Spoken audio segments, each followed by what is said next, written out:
সম্মানিত দর্শক শ্রোতা, আসসালামু আলাইকুম। আজকের শিরোনামটা দেখে আপনারা অবাক হয়েছেন, মনে করছেন বকা। নো, বকা নয়। এটা বুঝাইয়ে বললে আপনারা সহজে বুঝতে পারবেন। ছাগলের ৩ নম্বর বাচ্চা হিসেবে বিএনপিকে ব্যবহার করে প্রতিষ্ঠিত হতে যাচ্ছে একটা শ্রেণী এবং দেশটা একটা অরাজকতার দিকে ধাবিত করছে। সে বিষয়ে সংক্ষেপে আপনাদের সাথে শেয়ার করছি। ছাগলের ৩ নম্বর বাচ্চা, অর্থাৎ এখানে বোঝানো হয়েছে একটা ছাগলের বাচ্চা তিনটা তিনটা বাচ্চার প্রতি ওই ছাগলের মায়া, মমতা, আদর, স্নেহ, ভালোবাসা থাকে।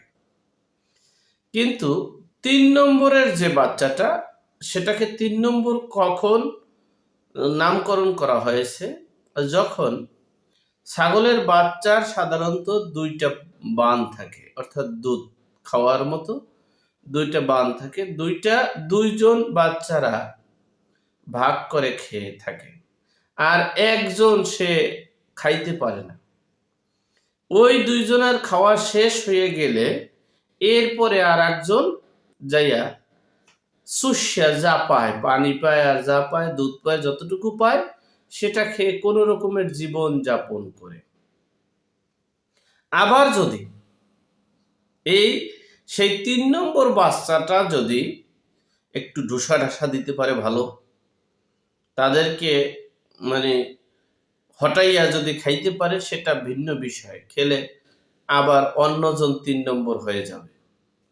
যাই হোক, আপনারা বুঝতে পেরেছেন। কিন্তু ৩ নম্বর বাচ্চাটাও কিন্তু মার সন্তান। মা কিন্তু কোনো দিক থেকেই ভালোবাসা কম দিচ্ছে না, কিন্তু দুঃখের বিষয় হচ্ছে দুধ খাইতে যাইয়া ৩ নম্বরে পড়ে গেছে ওই বাচ্চাটা। যাই হোক, এই আন্দোলন সংগ্রামের সফল এই ডক্টর মোহাম্মদ ইউনূসের এখন ৩টা বাচ্চা। একটা আওয়ামী লীগ, আবার মনে করছেন আওয়ামী লীগ? নো, আওয়ামী লীগ তো যদি এই বাচ্চাদের ভাগ করা না হতো, যদি এই বিশৃঙ্খলার সৃষ্টি না হতো, যদি তৌহিদি মব জনতার সৃষ্টি না হতো, যদি বিচার ব্যবস্থা যদি স্বচ্ছ হতো, তাহলে আওয়ামী লীগ আগামী ২০ বছরেও আওয়ামী লীগের নেতৃত্ব রাস্তায় আসতো না। আমাদের সবকিছু ব্যর্থতার ফল হয়তো বা কি হতে পারে সেটা ভিন্ন বিষয়। যাই হোক, এখন ১ নম্বরে হলো জামাত ইসলাম, ২ নম্বরে হলো কিংস পার্টি, ৩ নম্বরে হলো বিএনপি। এখন বলতে পারেন বাচ্চা কিন্তু আরো বেশি হতে পারে, ৪টে ৫টা ৬টা হয় না ছাগলের বাচ্চা? হয়, কিন্তু এটা অস্বীকার করার কিছু নেই। ৬টা ৫টা ৪টে বাচ্চা হয় অনেক জায়গায়। তাহলে ৬টা হইলে আরো আছে ৩টা, মনে করেন। যাই হোক, ৩ নম্বর বাচ্চাটা এখন এই তালিকায়, বাচ্চাটার জন্ম হয়তো বা হয়েছে প্রথমে, কিন্তু দুধ খাইতে যাইয়া তিনি ৩ নম্বরে পড়ে গেছেন। এমনও হতে পারে আবার জন্ম হয়েছে সবার শেষে, কিন্তু দুধ খাইতে যাইয়া সে ১ নম্বর হয়ে গেছে। বিষয়টা বুঝাচ্ছি আপনাদের।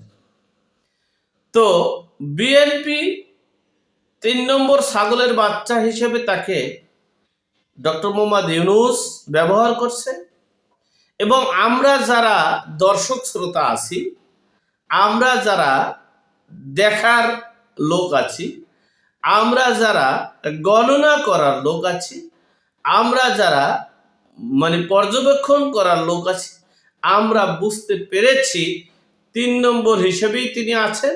কিন্তু তারা কতটুকু বুঝতে পেরেছে? তারা তাদের সিদ্ধান্তহীনতার কারণে এই দেশের মানুষরা ভুক্তভোগী হয়েছে। তাদের সিদ্ধান্তহীনতার কারণে আজকে প্রতিদিন ছাত্রদল, যুবদল, কৃষক দল, বিএনপি হত্যা হচ্ছে, গুম হচ্ছে এখনো। এটা তাদের সিদ্ধান্তহীনতার কারণ। আপনারা ইতিমধ্যেই দেখেছেন এই সাংবাদিক ইলিয়াস সাহেব, পিনাকি ভট্টাচার্য ও কনক সরোয়ার সাহেব, এই তিনজনার স্ট্যাটাস, কথাবার্তা, আলোচনা, কন্টেন্ট সব কিছু আপনারা দেখেছেন। তারা সরাসরি সবচেয়ে বেশি সাংবাদিক পিনাকি ভট্টাচার্য বলেছেন বিএনপি হচ্ছেন ডাকাতের দল। ডাকাতি করেছে বাংলাদেশে গত 7.5 মাসে যত প্রকার ডাকাতি, ছিনতাই, রাহাজানি, চাঁদাবাজি, লুটপাট, নৈরাজ্য হয়েছে তার 99% হয়েছে বিএনপি। এখন বুঝেন বিএনপি কত নম্বরে চলে আসছে। এরপরে হচ্ছে বিএনপির স্থায়ী কমিটির সদস্য অবিভক্ত ঢাকা সিটির মেয়র মির্জা আব্বাস সাহেব বলেছিলেন যে ওদের সংস্কার আমরা মানি না, সংস্কার আমরা ক্ষমতায় গিয়ে সংস্কার পরিবর্তন করব। সেই কথাটাকে পুঁজি করে পিনাকি ভট্টাচার্য সাহেব তিনি বলেছেন যে ক্ষমতা কি বাপদাদার সম্পত্তি যে চাইলেই পাওয়া যায়? তিনি যে ক্ষমতায় যাবেন, কে তাদেরকে ক্ষমতায় নিবে? ক্ষমতায় যাওয়া এত সহজ? গত 15 বছরে আপনারা কেন ক্ষমতায় যাইতে পারলেন না, গেলেন না? তাহলে বুঝে নেন বিএনপি কত নম্বর স্থানে আছে। হ্যাঁ, এখন বলতে পারেন যে বিএনপির তো জনসমর্থন আছে। জনসমর্থন আছে, ধরেন বিএনপির 100%-এর 90%, কিন্তু পেরেছেন এই যে যত প্রকার অভিযোগ, এই অভিযোগ থেকে বন্ধ করতে? এখনো বাংলাদেশের যে অবস্থান আছে, আগামী জুন জুলাইয়ের মধ্যে জাতীয় নির্বাচন করা সম্ভব। পারবে বিএনপি আগামী জুন জুলাইয়ের মধ্যে জাতীয় নির্বাচন করা? তাদের যদি জনসমর্থন থাকে, তাদের যদি ক্যাপাবল থাকে, তাদের যদি ক্যাপাসিটি থাকে, তারা কেন জাতীয় নির্বাচন ডিসেম্বরে হবে, ফেব্রুয়ারিতে হবে, মার্চে হবে, আগামী 26শে জুন জুলাইতে হবে? আজকে মার্চের 22 তারিখ, 3 মাসের মধ্যে নির্বাচন দেওয়া সম্ভব। পেরেছে? হ্যাঁ পেরেছে। ওই যে মামলাগুলো খারিজ করবে না কেন? তিনি তো সন্তান, সন্তানের আদর স্নেহ ভালোবাসা আছে না? আছে তো। এবং তাকে ব্যবহার করলে তো তার সুবিধা, অসুবিধা নেই। বিষয়টা নিট অ্যান্ড ক্লিন। ডাকাতের দল, লুটপাটের দল বলেছেন কে? পিনাকি ভট্টাচার্য। এবং সারা বাংলার মানুষ এটা জানতে পেরেছে। শুধু বাংলার নয়, আন্তর্জাতিক এমন কোনো মহল নয় যে সেখানে জানতে পারেনি।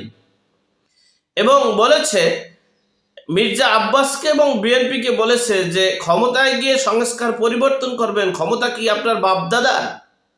বাবার সম্পত্তি, বাবার রাষ্ট্র, বাবার দেশ? একবারে স্পষ্ট, নিট অ্যান্ড ক্লিন। আবার বিএনপি খুব হাস্য রহস্যে খুব জায়গায় আছেন। কারণ হচ্ছে তারেক রহমানের একটা মামলাও নেই, বিএনপির সকল নেতা ছাড়া। বিএনপির সব আছে, থাকবে। কিন্তু ডিসেম্বরে জাতীয় নির্বাচন যে আগে হবে না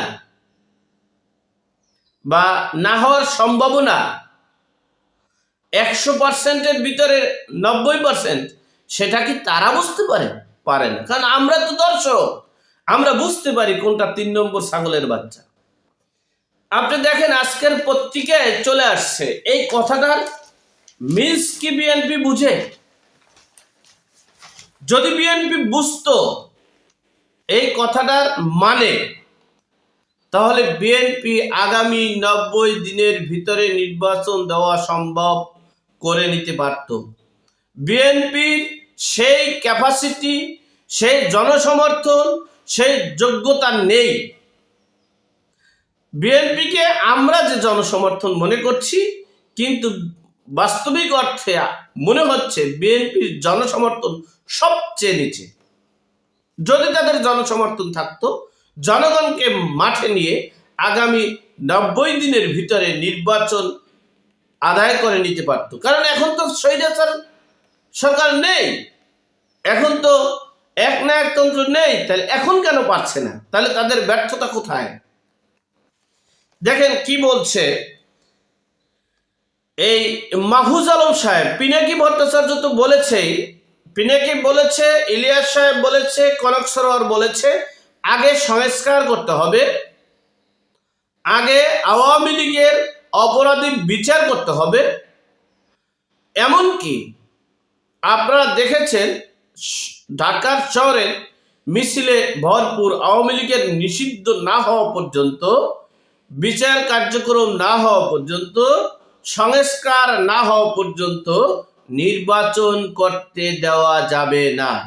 এখন বলতে পারেন যে ডক্টর মোহাম্মদ ইউনূস তো নির্বাচন দিবে। ডক্টর মোহাম্মদ ইউনূস নির্বাচন দিবে, সেনা প্রধান নির্বাচন দিবে, কিন্তু সেনা প্রধানের বিরুদ্ধে যে ষড়যন্ত্র করছে তার প্রতিবাদ কিছু করতে পারতেছে না।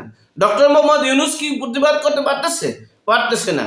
কারণ তারা প্ল্যাটফর্ম তৈরি করে রেখেছে, যে এই প্ল্যাটফর্মের কারণে তারা নির্বাচন দিতে পারছে না। এটা তাদের যোগ্যতা বা ব্যর্থতার কিছু নয়, এটা বিএনপির ব্যর্থতা। তারা যদি যোগ্যতা অর্জন করে, যদি আদায় করে নিতে পারে, বিএনপি কেন পারছে না? এরপর দেখেন মাহফুজ আলম সাহেব গতকালকে মিডিয়ায় বলেছেন, তিনি বলেন সংস্কার ও বিচার প্রশ্নে ছাড় দেওয়া যাবে না। সংস্কার ও বিচার, সংস্কার বুঝেন তো, সংস্কার করতে হবে, এবং বিচার বুঝেন তো, বিচার কার্যক্রম করতে হবে, এখানে ছাড় দেওয়া যাবে না। মাহফুজ আরো বলেন, আওয়ামী লীগ ফ্যাসিবাদী বিদেশি অর্গান, দিল্লি থেকে আওয়ামী লীগ নিয়ন্ত্রণ করা হয়। দলমত নির্বিশেষে আওয়ামী লীগের বিরুদ্ধে ঐক্যবদ্ধ থাকার আহ্বান জানিয়ে তথ্য উপদেষ্টা বলেন, নির্বাচন ও সংস্কারকে মুখোমুখি দাঁড় করানোর দরকার নেই।